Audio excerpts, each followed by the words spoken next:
going back to your military service, think about different high stakes ops and clarity under pressure, things like that. Can anyone train for this sort of pressure, if you will, or do you think it's something that only a few will rise to that sort of challenge? No, I think anyone can. I think whether it's in the business community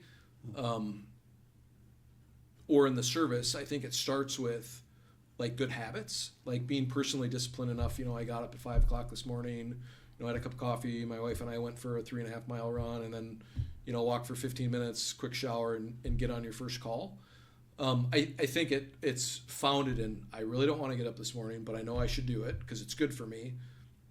So build sort of that physical regimen into your system, so that's part of that stress inoculation. I think the second part is synthetic learning or stress inoculation from a practice perspective.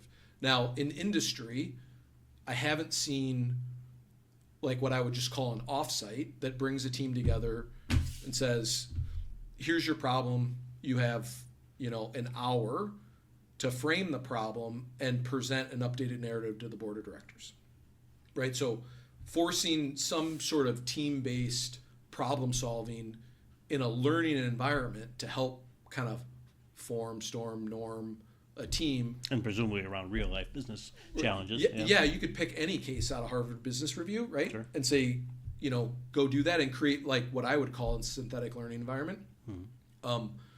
It's part of what the service does in wargaming. So the most important step in the military decision-making process is the ability to wargame, action, reaction, counteraction.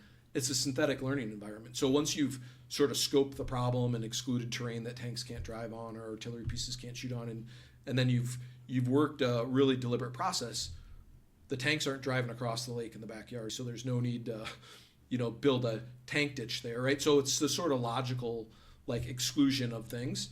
And then action, reaction, counteraction, you literally are able to visualize the unfolding of an operation in a way that helps you learn and then build a better plan.